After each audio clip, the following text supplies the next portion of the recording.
이제 이 말씀의 능력이 신약, 구약 이렇게 두 파트가 있잖아요. 오늘 제가 맡은 부분은 신약은 또 다른 분이 하실 거예요. 구약 제가 맡은 부분은 성경은 누가 언제 어떻게 왜 기록하여서 우리에게 오게 되었는지 그 정경화 과정하고 또 구약은 어떻게 구성되어 있는지 그 살펴보고 마지막으로 구약과 나의 삶이라는 간증을 하고 마치겠습니다.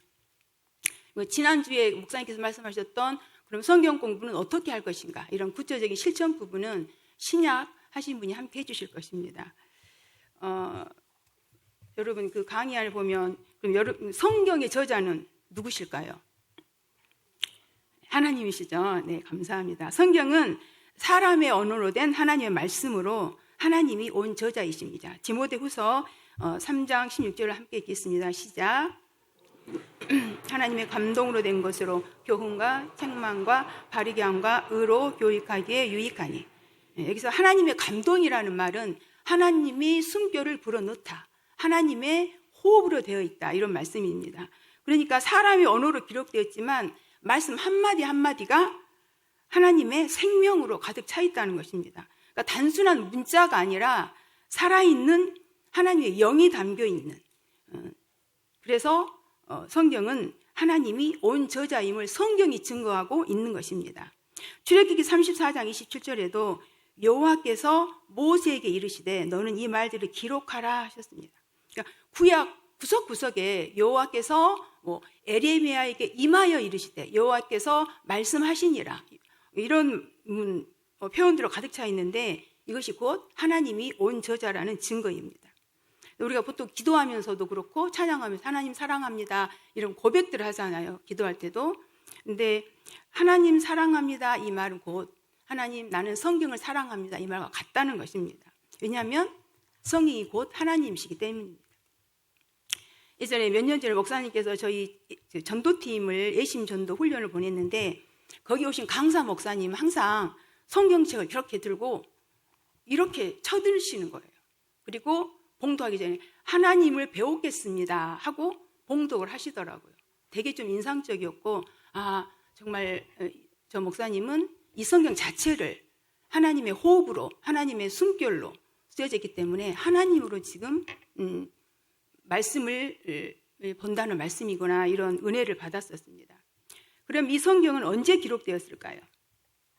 성경은 BC 1500년경부터 쓰여지기 시작해서 그러니까 모세에 의해서 쓰여지기 시작했는데 마지막 요한계시록까지 1600년이라는 긴 시간이 소요되었습니다. 이제 구약 성경은 원래 히브리어로 물론 몇 권은 아람어로 되어 있다고 해요. 근데 거의 히브리어로 되어 있는데 BC 586년에 이제 이스라엘이 멸망했잖아요. 그러면서 바벨론 포로로 잡혀가면서 또 여러 유럽 전역에 흩어지게 된 거예요. 이제 그런 식으로 계속 살다가 몇백 년이 흐르니까 히브리어를 모르는 후손들이 생겨났고 그래서 이들에게 이제 우리 성경을 번역해서 그때 공용이었던 헬라어로 번역해서 성경을 읽게 하자 해서 이제 그 랍비들이 모여서 성경을 번역한 것이 지금 예수님 당시에 구약 성경 70인역이었고요. 그것이 이제 나중에 AD 90년경에 얌미아 랍비에서 39권으로 확정이 된 것입니다. 그러니까 그때 90년에다가 말라기가 쓰여진 시기가 예수님 오시기 전 400년 전이니까 500년이라는 검증 과정을 거쳐서 하나님의 정경으로 확정이 된 것입니다. 그리고 이제 신약은 또 이제 100년경에 쓰여진 그 신약이 AD 397년에 또 300년 가량의 또 정경 과정을 거쳐서 이제 27권으로 정경이 확정이 되어서 66권이 된 것입니다. 그러면 어떻게 기록되었을까요? 아까 성경은 모든 하나님의 감동으로 기록되었다고 하셨잖아요. 그래서 영으로 계신 하나님께서 사람 40여 명의 기자들을 사용하셔서 1600년에 걸쳐서 기록하셨는데 근데 신기한 것은 이들은 각기 다른 장소, 역사 상황 속에 살면서 한 번도 만나본 적도 없고 편집회의를 한 적도 없는데 모든 그 주제와 그 목적이 통일성을 갖추었다는 것입니다. 완벽하게. 구약은 주제가 애언된 메시아 예수 그리스도께서 구약에 약속대로 신약이 오셔서 인류를 구원하신 이야기로 66권이지만 딱 한 분, 초점은 딱 한 분. 누구? 예수 그리스도. 그래서 마치 한 권의 책과 같다는 것입니다. 저는 이제 이렇게 성경을 읽으면서 질문을 던지면서 성경이 어떻게 기록되었을까 이런 상상을 하다가 모세가 창세기를 어떻게 그렇게 알아서 잘 기록했지 해보니까 이제 아담인 하나님 천지창조 후에 하나님께서 아담한테 에덴 동산에서 그냥 뭐 천지창조 해놓고 그냥 끝났을 건 아니잖아요. 구구절절하게 내가 왜 천지창조를 했고 어떻게 했고 니들은 어떻게 살아야 되는지를 아담한테 구구절절하게 아마 말씀하셨을 거예요. 그래서 이제 아담이 몇 살 살았어요? 930년. 그 당시 모든 900년 넘게 살았죠. 노아 홍수 이전까지는. 그러면서 그 세대를 흘러가면서 계속 하나님께서 하신 말씀들을 구전으로 이야기를 했을 것입니다. 뭐 선악과 이야기를 했을 것이고 또 규칙들도 이야기했을 것이고 그리고 이제 제가 들어왔으니까 이제 피해 제사를 드려야 되는 것까지 했는데 그 많은 자녀들 중에서 누가 알아들었어요?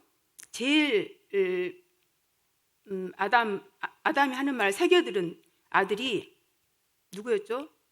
셋이었죠. 이제 셋이 듣고 이제 또 에녹에게, 에녹은 아담에게, 아담은 노아는 또 셈에게, 셈은 아브람에게, 아브람은 이삭에게, 이삭은 야곱에게 이렇게 시대를 거쳐서 구전으로 문건으로 또 족보로 이렇게 해오던 그 정보들을 가지고 모세가 지금으로부터 약 3,500년 전에 종합해서 성경을 기록했을 것이라고 생각을 해봤습니다. 그러면 이런 성경을 우리한테 왜 주셨을까요? 이렇게 3,500년 전에 모세와 또 그 이후에 많은 예언자들은 하나님의 입에서 직접 흘러나오는 말을 들었잖아요. 그 흘러나오는 말을 듣고 또 읽고 또 행하라고 주셨을 거 아니에요. 근데 우리한테는 우리한테 주는 이제 우리한테는 어때요? 하나님의 음성을 직접적으로 우리가 뭐 기경아 이런 목소리를 못 듣지만 이 또 다른 방법, 기록된 하나님의 말씀을 읽고 듣고 믿고 말씀대로 살라고 주셨습니다. 그럼 좀 더 구체적으로 보면 예수님을 증거하기 위해서 성경을 주셨습니다. 요한복음 5장 39절 한번 보겠습니다. 시작.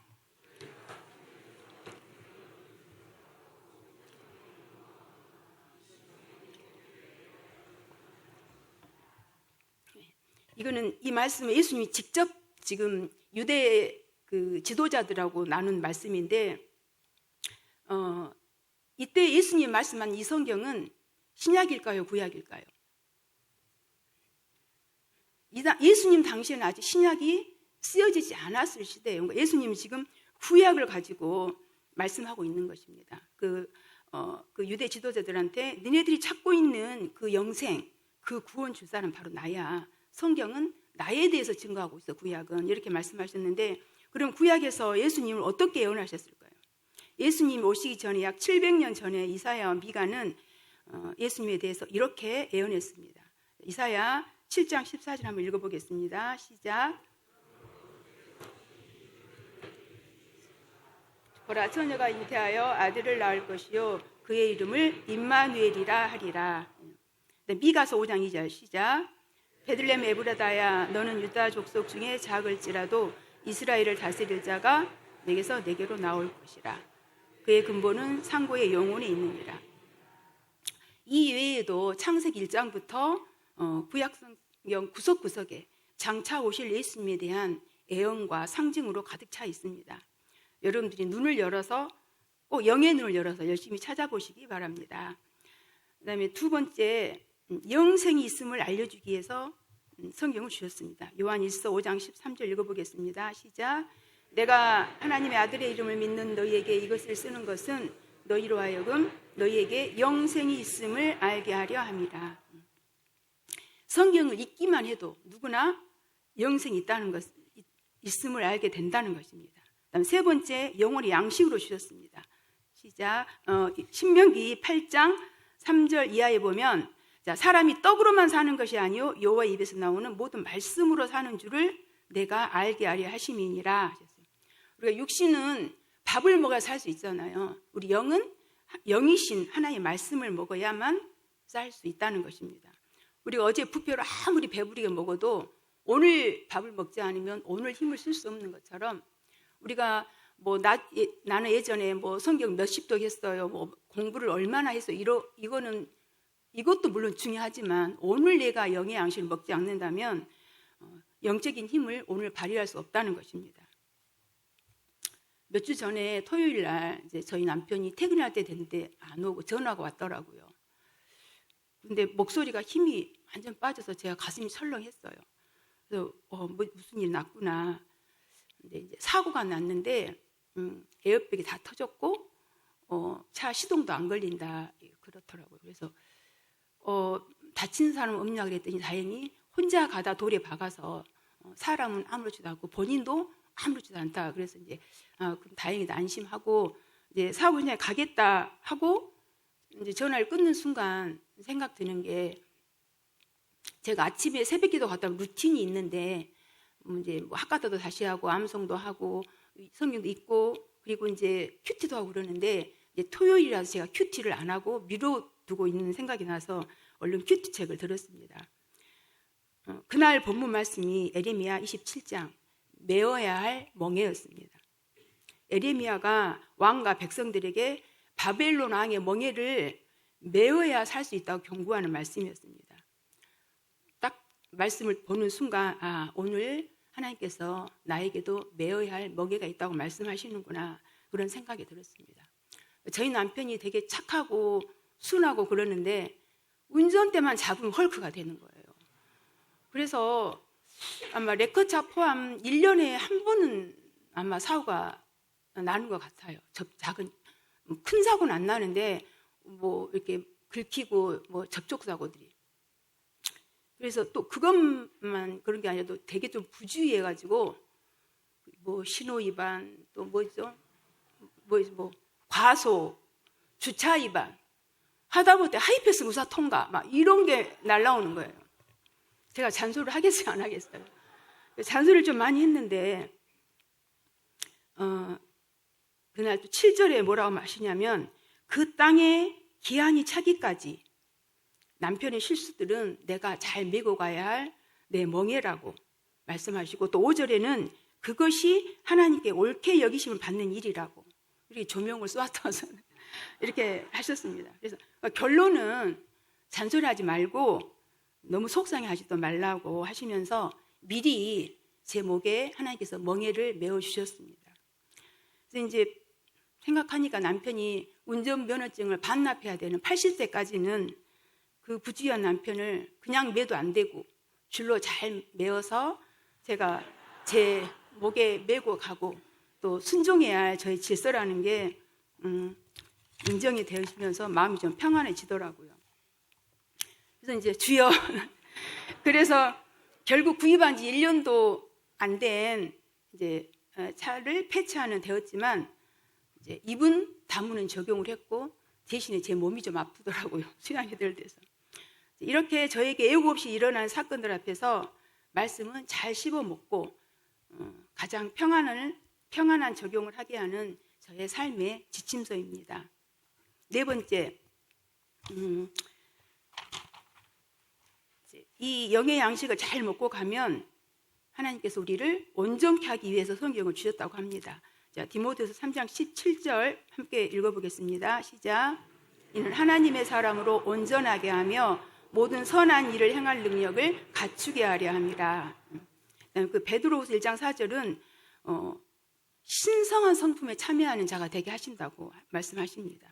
우리가 말씀을 읽고 듣고 묵상하고 암송해서 말씀을 우리 영 안에 담아두면 우리가 예수님의 성품을 닮아가고 하나님의 성품 사람으로 온전하게 되어져 간다는 것입니다. 그러면 이 구약 성경은 어떻게 구성되어 있는지 보겠습니다. 우리가 보는 이 성경책은 그 문학적 유형에 따라서 쭉 배열이 되어 있는데, 여러분 성경책 앞에를 보면 이게 구약전서, 신약전서라고만 되어 있지 이것이 역사서인지 예언서인지 이런 표현 안 돼 있어요. 여러분들이 이제 책에다가 표시를 해두면서 읽으면 내가 지금 읽는 게 역사서구나, 예언서구나 하면서 읽으면 좀 더 이해가 더 쉬울 것 같아요. 보면 이제 장르별로 이렇게 나눴는데 4개 파트로 한번 나누면 율법서, 역사서, 시가서, 예언서가 있는데 첫 번째 파트 율법서는 맨 앞에 있는 모세 오경, 모세가 기록해서 모세 오경인데 창세기, 출애굽기, 레위기, 민수기, 신명기를 모세 오경이라고 합니다. 이 책은 하나님께서 이 땅을 창조하시고 이 땅에 가지고 계시는 하나님의 꿈하고 하나님의 꿈, 하나님의 계획이 무엇인지를 주신 말씀들 5권입니다. 그걸 좀 더 쪼개보면 창조 시대는 이제 창조 역사가 기록된 1장부터 11장까지 인류 일반 역사라고 하죠. 세계사입니다. 아마 우리나라 고조선도 이 세계사 안에는 들어가겠죠. 그 다음에 족장시대. 이제 하나님께서 이 인류 일반 역사 중에서 이스라엘이라는 민족만 따로 떼서 국사를 시작하는데 이때 족장들, 아브라함, 이삭, 야곱이 인도하던 시에서 족장시대이고요. 그 다음에 모세시대는 이 이스라엘 국사가 시작된 이 나라를 이제 출애굽해서 인도하는 그 과정. 모세가 인도했기 때문에 출애굽기, 레위기, 민수기, 신명기 이렇게 해서 율법서라고 하고요. 율법서도 사실 역사서에 포함되지만 이제 두 번째 파트 역사서 12권을 보면 이제 율법서에서 꿈꾸시는 하나님의 그 꿈과 계획이 정말 이스라엘 민족이 정말 하나님 나라답게 잘 살고 있는지 잘못 가고 있는지를 볼 수 있는 책들입니다. 보면 먼저 사사시대. 사사시대는 여호수아, 사사기, 이제 룻은 사사는 아니지만 룻기, 사무엘, 상하 이렇게 사사들이 다스렸던 시대라고 해서 사사시대 5권, 왕정시대는 왕들이 다스렸던 시대, 열왕기, 상하, 역대, 상하. 포로시대는 이제 나중에 완전히 망해서 이제 포로로 잡혀가고 그다음에 포로로 귀환하고 그러는데 그 시대를 쓴 에스라, 느헤미야, 에스더. 사람 이름 같지만 역사서입니다. 세 번째 파트는 이제 시가서로 그렇게 하나님 꿈꾸셨던 그 나라에서 살아가는 개인의 신앙 고백과 사명을 담고 있는 문학 작품, 영적인 작품이겠죠. 문학 작품, 지혜서라 하기도 합니다. 시가서는 욥, 시편, 잠언, 전도, 아가서가 있고요. 네 번째 파트 예언서는 17권인데 이제 첫 번째 파트 율법서에서 하나님이 꿈꾸셨던 나라가 두 번째 역사서 속에서 어떻게 망하고 가고 있는지 그 망하에 가는 그 과정을 예언자 16명이 나와서 17권을 통해서 그러다가 망한다는 것에 대해서 고발하고 또 심판을 경고하는 내용이고 그렇지만 언젠가는 회복시켜 줄 것이다.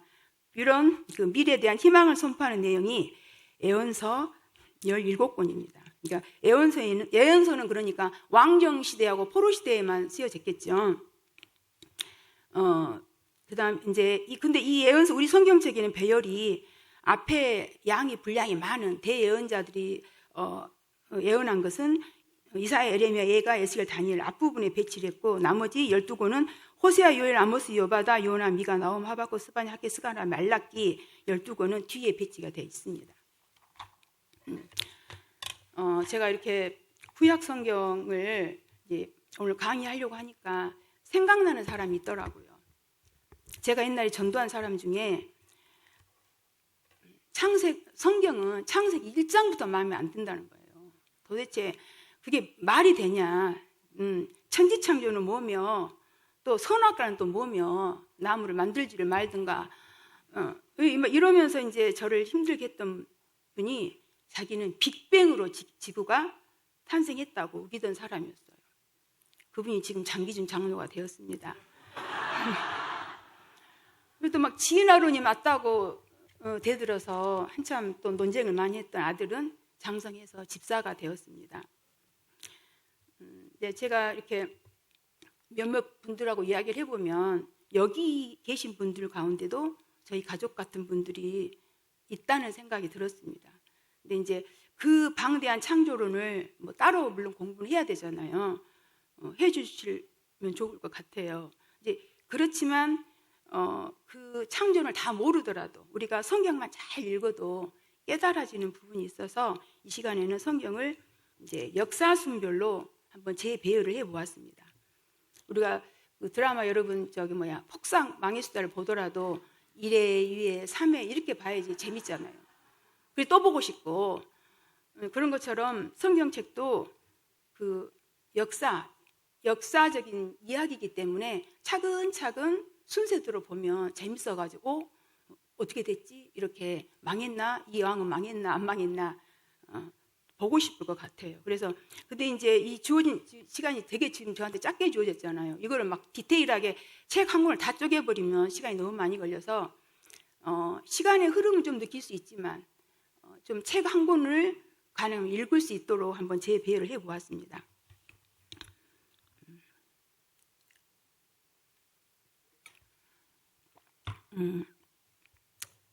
창세기는 창조와 인류 일반 역사가 시작되고 하나님이 선택한 나라 이스라엘을 만들기 위해서 아브람과 이삭과 야곱 후손 70명이 이집트로 가면서 이제 끝납니다. 근데 이제 욥기를 여기다 끼워 놓는 것은 욥기는 이제 시가서인데 그 나중에 한번 뒷부분에 보면 욥이 엄청 많이 살았더라고요. 사실 계산해 보면 아브람보다 더 많이 살았어요. 그러니까 이제 족장시대 사람이다 해서 이 족장시대가 있는 창세기에 끼워서 같이 있고요. 그다음에 이제 그 이민간 이집트로 이민간 70명이 가서 이제 400년을 살면서 약 한 200에서 한 300명가량 인구를 만들어냅니다. 국민이 만들어지니까 이제 모세가 출애굽을 시키죠. 그 이야기가 출애굽기. 이제 출애굽기를 했으면 이제 우리가 목적지가 어디예요? 가나안이잖아요. 가나안인데 가나안 가서 살려면은 어떻게 살아야 되는지 이제 그 방법을 가르쳐 주는 책이 안내서가 레위기. 이제 가나안 정복을 위해서 이제 백성들을 이제 수를 세워 가지고 이제 정탐을 보냈더니 1세대가 와가지고 우리는 못 가겠다, 나 무서워서 못 가겠다 하니까 그들이 죽기까지 기다리죠. 38년 동안 바람 광야 가데스 바네에서 있다가 다 죽어요. 다 죽고 이제 광야 2세대들을 다시 숫자를 세요. 민수기 또 백성을 또 수를 세 가지고 이제 모압 평지까지 이동합니다. 이제 그 모압 평지에서 이제 모세가 출애굽기, 레위기, 민수기 말씀을 가지고 2세대들을 교육하는데 이제 신신당부해서 신명기를 읽고요. 그다음에 이제 모세가 죽자 이제 여호수아가 이제 가나안 땅을 정복하고 이제 땅을 지파별로 나눠주고 정착을 합니다. 근데 이제 또 여호수아가 죽자 이제 12명의 그 원주민들이 역으로 공격을 해오는 거예요. 그래서 이제 하나님께서 12명의 사사들을 세우죠. 그 사사들이 다스린 시대가 사사기. 근데 그 사사들 중에서 5번째 사사가 기드온인데 이 기드온이 사사로 있을 때 그 어떤 한 마을에서 일어나는 그 룻이라는 여인의 그 에피소드를 룻기를 이제 여기서 읽어주는 거죠. 왜냐하면 이 룻은 그 다음에 사무엘 상에 나오는 그 다윗 왕의 증조 할머니예요. 그래서 마치 사무엘 상의 예고편과 같은 것이죠. 그래서 이제 마지막 사사 사무엘이 왕이 되었는데 이제 백성들이 왕을 달라고 하는 겁니다. 그래서 소원대로 1대 왕을 줬는데 하나님 너무 실망해서 패했죠. 그리고 2대 왕 다윗을 줍니다.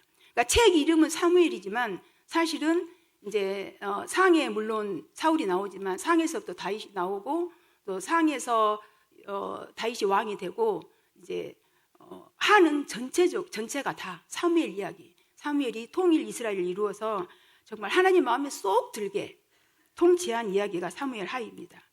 이때 이제 다윗이 시편은 한 1000년가량에 거쳐서 저자들이 되게 많아요. 근데 이제 다윗이 그 중에서 한 절반 이상을 썼기 때문에 그냥 통째로 그냥 여기서 읽어줘도 될 것 같습니다. 그래서 이제 사무엘 상하를 읽고 시편을 읽어주면 이제 왕 대언서로 왔어요. 이제 여기가 이제 제일 복잡한 동네죠. 어디까지 왔어요? 이제 열왕기 상 차례죠. 사무엘 시편까지 읽었어요. 열왕기 상. 열왕기 상이 오면 이제 다윗이 죽고 이제 누가 왕이 되죠? 솔로몬이 왕이 됐어요. 이제 솔로몬이 왕이 됐는데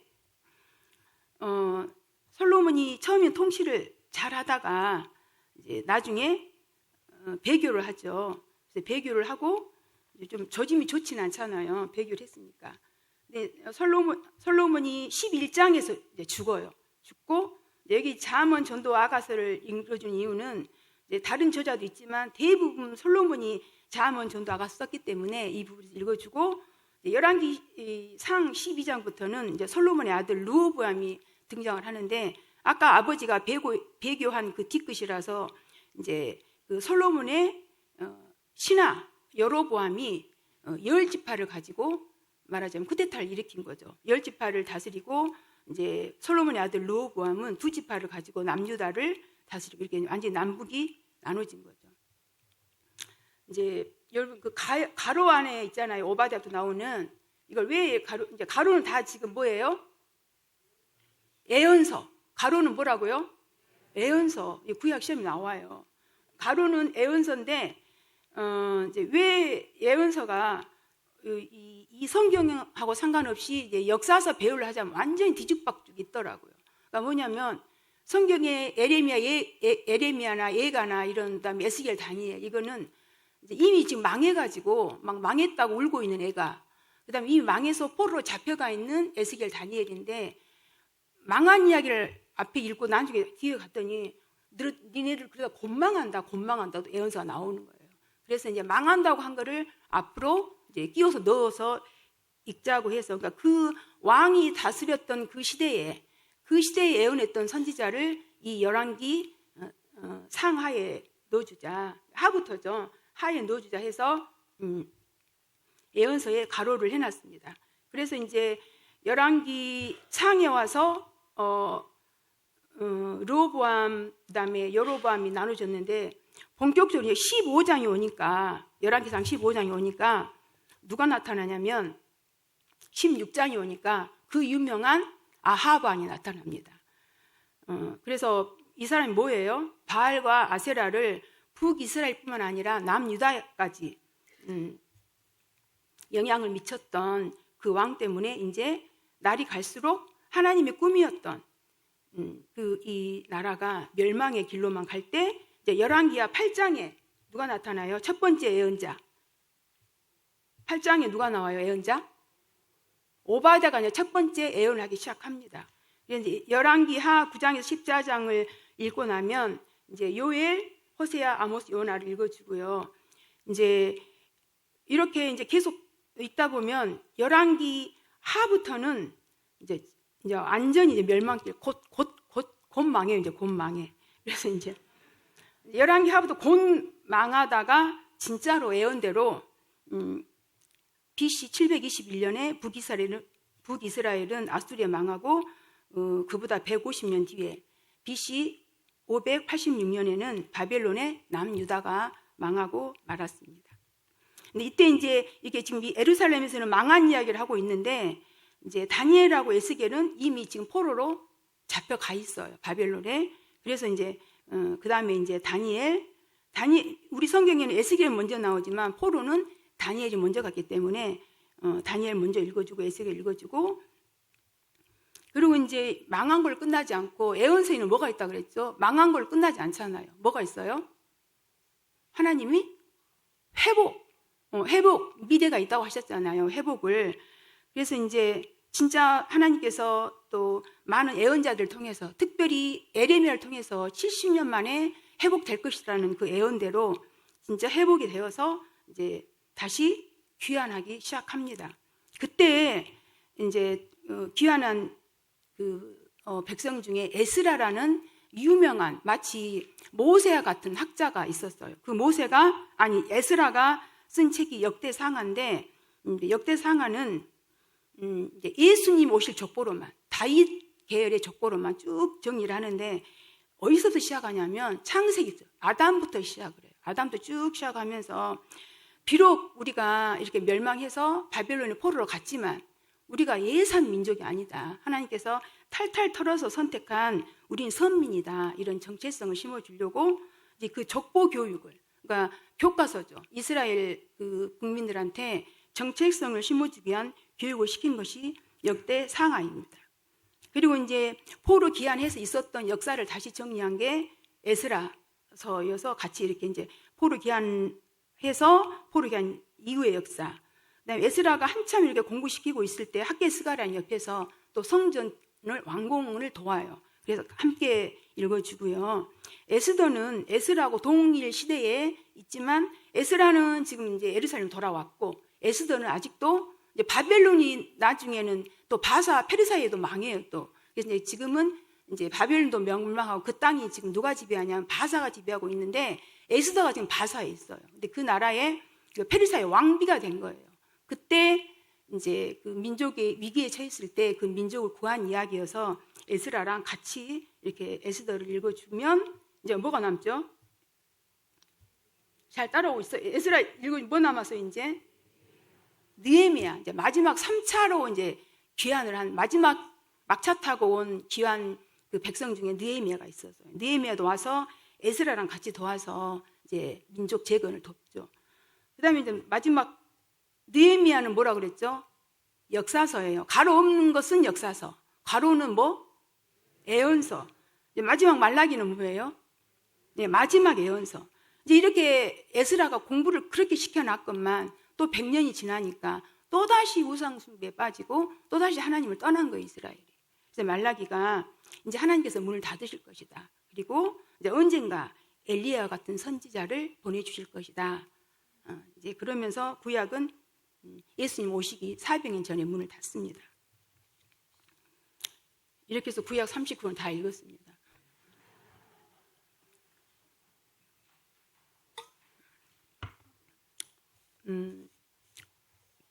마지막으로 이제 구약과 저의 삶인데요. 저는 어려서 이제 불신 가정에 자라서 졸업하던 해 24살 때 결혼하고 그 이듬해 첫째 아이를 낳았습니다. 그때부터 나 박비경은 없고 엄마로, 아내로, 며느리로 살아야 하는 인생의 공허함이 찾아왔습니다. 나는 누구인가? 나는 어디서 와서 어디로 가는가? 어떻게 살아야 하는가? 그 사춘기 고민을 다시 하면서 아무 의미 없어 보이는 나의 삶이 두렵고 불안해서 깊은 우울에 빠졌습니다. 오랜 방황 끝에 예수님을 만났고 내 인생의 답이 성경책에 있다는 사실이 깨달아지자 하나님께 올인했습니다. 의미 있는 인생을 알고 나니 30대 초반 성도 때부터 모든 공적 예배는 기본이고 새벽기도, 11조, 금요철야, 전도봉사 등 날마다 교회 출근하면서 집사가 되고 권사가 되었기에 자타가 신앙생활을 잘하고 있다고 생각했습니다. 그러던 2016년 1월 11일 저녁 한 통의 전화로 친척을 만나면서 마치 지진이 난 것 같은 인생의 고난이 시작되었습니다. 남편이 동남아로 수출한다고 다녔던 10여 년 전부터 쌓인 부채가 선을 넘었고 또 수출할 때 열어놓은 차명계좌 하나가 우연히 드러나면서 버티고 있던 둑이 무너지는 사건이 되었다고 하였습니다. 이야기를 다 듣고 그 집을 나왔는데 남편은 서울에 갔고 제가 갈 곳은 교회밖에 없었습니다. 1월 저녁 칼바람을 맞으면서 본당 문을 열고 발을 채 들여놓기 전에 하나님의 음성이 들렸습니다. 화가 아니라 복이니라. 밑도 끝도 없이 갑자기 울리는 그 한마디에 몇 시간 만에 처음으로 숨을 쉬는 것 같았고 사교구 뒷자리에 앉았습니다. 마음으로 하나님 하고 불렀는데 계속 주시는 마음은 내일부터 시작되는 40일적 신방에 따라가라는 것이었습니다. 지역장님에게 전화해서 망한 상황과 전혀 어울리지 않게 신방 일정을 받고 집으로 돌아왔습니다. 그날 밤은 창세기 1장 2절 땅이 혼돈하고 공허하며 흑암이 깊음 위에 있고 하나님의 영은 수면 위에 운행하시니라 말씀으로 지금 말할 수 없는 혼돈과 깊은 흑암 가운데 빠졌지만 하나님의 영이 내 안에 계시다는 것 또한 가득함을 느꼈습니다. 그렇게 제 인생에 추운 고난이 시작되었고 다음날 신방 가서야 후에 문제를 해결하는 데 큰 도움을 주었던 나의 고레스를 예비하시고 신방부터 하게 하셨다는 것을 알게 되었습니다. 고레스 같은 친구를 통해 저에게 도움을 준 그 지역장님은 그의 처음으로 사역을 시작하셨는데 몇 달 후 타 지역으로 이렇게 사업자 떠나시는 것을 보고 우리 집 망하는 일이 하나님께서 작정하신 일임을 깨닫게 되었습니다. 둘 다 평생 부모님 그늘 아래서 경제적 어려움을 모르고 살다가 하루아침에 20년 전 조립석으로 지은 녹슨 사무실 뒷방에 들어가 살게 되었습니다. 졸업하자마자 직장 생활도 안 해봤고 또 결혼하여 남편이 주는 생활비로 집과 교회밖에 모르고 살았는데 한 번도 해보지 않는 일과의 전쟁이 시작되었습니다. 날마다 세무서로, 시청으로, 은행들로, 거래처로 쫓아다니며 내가 갚아야 할 빚 목록을 찾아내어서 만들었습니다. 그리고 이 기가 막힐 웅덩이에 빠진 이유를 알아야 살 것 같아서 일하는 틈틈이 해답을 찾기 위한 말씀 읽기가 시작되었습니다. 지난날 우울에 빠진 나를 건져 삶의 의미를 주셨을 때 재미있어서 읽었던 성경, 이후로는 당연히 읽었고 언젠가부터는 세상 성공, 가족 신화를 바라며 기복을 쫓아 읽어왔던 성경이었습니다. 뒤돌아보니까 징계나 저주나 심판이 나오는 말씀은 마치 여호야김 왕처럼 말씀을 잘라 하룻불에 던지고 축복의 말씀만 곱씹어 읽었던 성경을 이젠 결혼 딱 30년 만에 다 망하고 아들랑 불에 갇혀서 살기 위해 읽는 성경이 되었습니다. 읽으면 읽을수록 하나님의 심판과 재앙만 가슴 저리게 귀에 들리는 성경 읽기가 시작되었습니다. 고난을 말씀으로 뚫어내는 아브라함, 이삭, 요셉을 다시 만났고 애언자들의 애통해하는 경고가 내 영을 열어주었습니다. 율법서를 주시고 말씀에 순종하여 살면 복주마 약속하신 하나님, 매번 돌아서는 백성들을 향해 경고하시고 또 경고하시고 결국엔 사랑의 채찍과 심판을 내리실 수밖에 없었던 사랑과 공의의 하나님을 만났습니다. 그렇게 내가 성경을 읽고 있었는데 어느 날부터는 하나님께서 성경 말씀으로 나의 삶을 읽어주셨습니다. 내 안에 하나님의 나라가 시작된 창세기 하나님, 어린 양 예수님 피로 구원해 주신 나의 출애굽기 하나님, 거룩하게 살 방법을 가르쳐 주신 레위기 하나님, 내 속에 옛사람을 버리도록 광야 훈련시켜 주신 민수기 하나님, 광야에서 버린 빈 마음에 말씀으로 채워주신 신명기의 하나님, 나의 영적 영역을 넓혀주신 여호수아의 하나님, 그러나 또다시 내 소견에 오른 대로 행하니 안타까우셨던 사사기의 하나님, 신랑으로 오실 나의 예수님 예비해 주신 룻기의 하나님, 하나님이 나의 왕되심을 거부하고 불순종, 불신앙, 세상 우상으로 떠내려가니 나를 살릴 마지막 방법으로 바벨론 포로되게 하신 애언서의 하나님, 때가 참에 회복시켜 주신 나의 에스라의 하나님, 한 권 한 권이 내게 주신 하나님의 구구절절한 러브스토리였습니다. 처음엔 남편이 망해먹은 빚을 내가 왜 이렇게 회개하며 빚 갚는 인생을 살아야 하는지 억울했지만 말씀이 내 귀에 들리니 결혼 후 한 번도 남편이 무엇을 하는지 뭐가 힘든지 관심조차 없이 나만을 위해 살았구나 회개가 되었습니다. 돕는 배필이 되지 못하고 이기적이고 교만한 삶을 살아온 책임을 인정하면서 30년 만에 복구전을 호되게 치르고 보니 남편은 나의 거룩을 위해 망하는 사건으로 수고해준 나에게 딱 맞는 짝임이 인정이 되었습니다. 아마 누울 곳이 없을 정도로 망하는 사건이 아니었다면 저의 회개는 얄팍했을 것이고 나의 우상들은 깨뜨리지 못했을 것이며 세상 성공을 위해 지적 유의에 빠져 외식하는 권사였을 것입니다.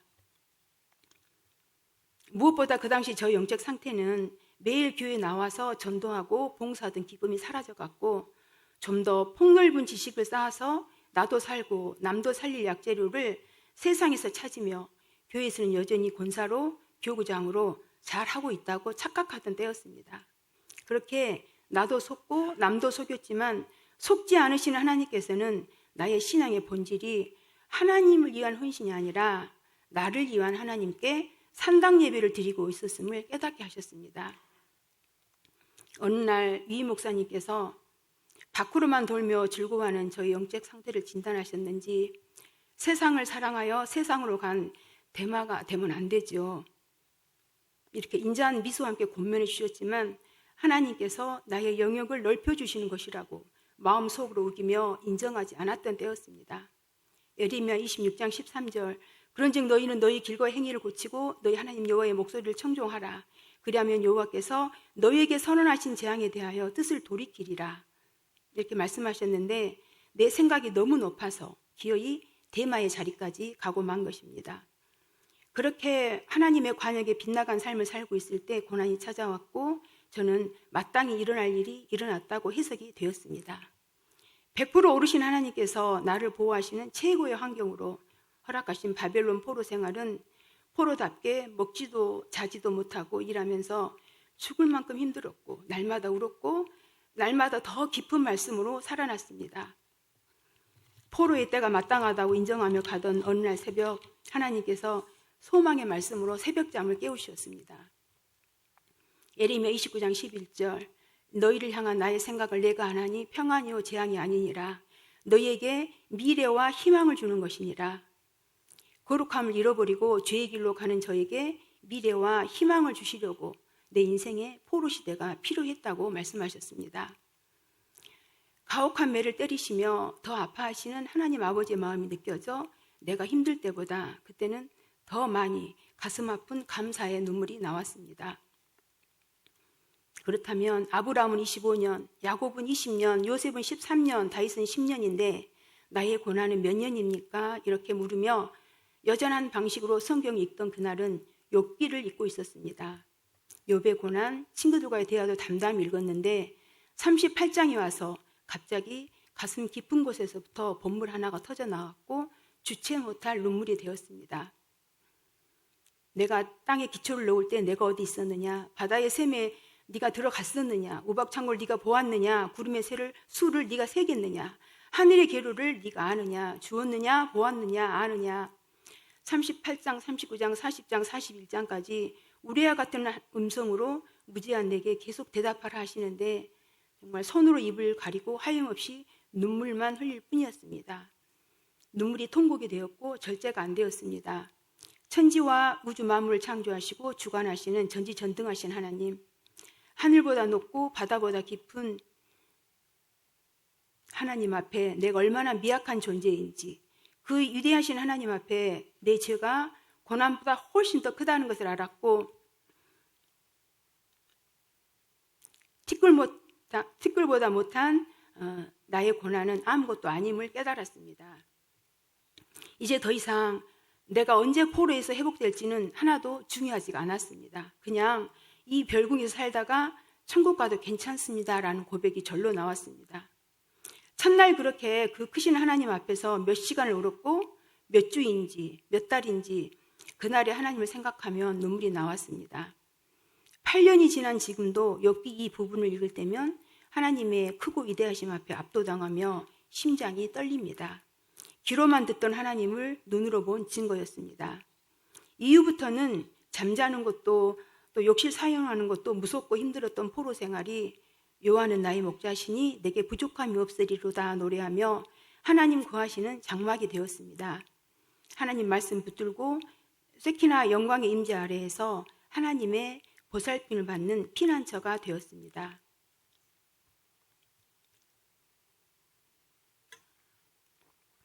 (2016년) 나 행한 것 제뿐이었던 삶을 회개하는 마음으로 필리핀 교회 근처 건물을 드리고 2018년 가을 세키나 교회를 헌당하고 오자 그 다음에 2019년 새벽에 선물 같은 하나님의 말씀을 들었습니다.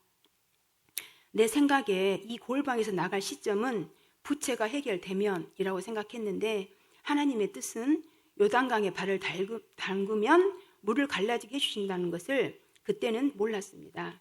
그렇게 갈 바를 알지 못해 별궁에 평생 갇혀 살 것처럼 앉아있으니 또다시 위 목사님 설교 말씀으로 돌아갈 곳을 예비하셨음을 깨닫게 하셨습니다.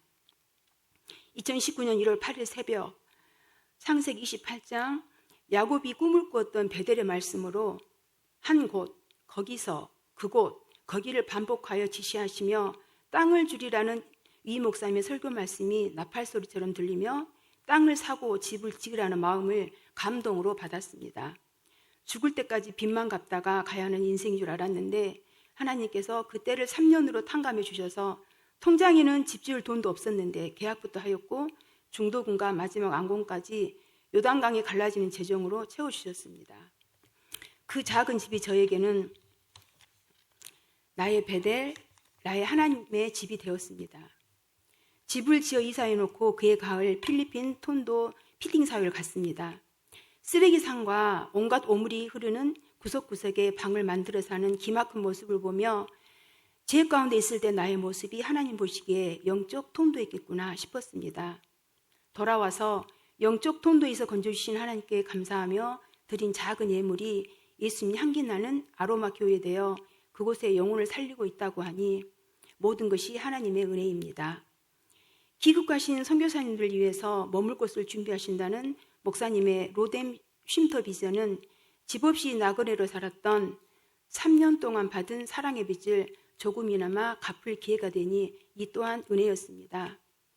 고난으로 나의 죄를 닦아주시고 욥기의 말씀으로 대면해 주신 하나님께서 신부에게 주시는 지창금처럼 갑절의 복을 주셔서 지금은 묶였던 모든 것들이 회복되었습니다. 고난은 축복이라는 선물의 포장지라고 듣기만 하였는데, 고난의 뒤편에 있는 주님이 주실 축복이 있다고 노래만 하였는데, 첫날 화가 아니라 복이라고 미리 말씀해 주셨던 하나님의 음성대로 예수님 신부로 단장되는 가장 큰 축복 받고 보니 작은 물질의 복은 그냥 따라옴을 경험합니다. 60세를 훌쩍 넘은 제 인생 통틀어 언제가 가장 행복했느냐고 묻는다면, 비가 많이 오는 날이면 천장에서 빗방울이 내 얼굴에 떨어져 잠에서 깨고 방바닥에는 물이 차올랐던 나의 별궁 3년이었다고 행복하게 고백할 수 있습니다. 가장 아픈 시절이었지만 그렇게 많은 시간 하나님 앞에 엎드려 대화를 나눈 적도 없었고, 그렇게 선명하게 들려주시고 보여주시던 성령의 역사를 체험하던 때도 그때였으며, 눈물로 나의 죄를 닦고 정결한 신부로 서게 된 것도 그때였기 때문입니다.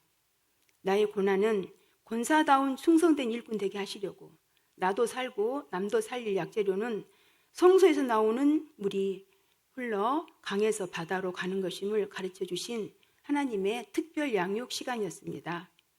그러나 아직도 대업다 하는 함이 없는 권사이기에 오늘 또 그리고 날마다 말씀으로 단장하며 믿음의 공동체를 주신 우리 수준교회와 여러분을 잘 섬기는 권사의 삶 살아가겠습니다. 감사합니다.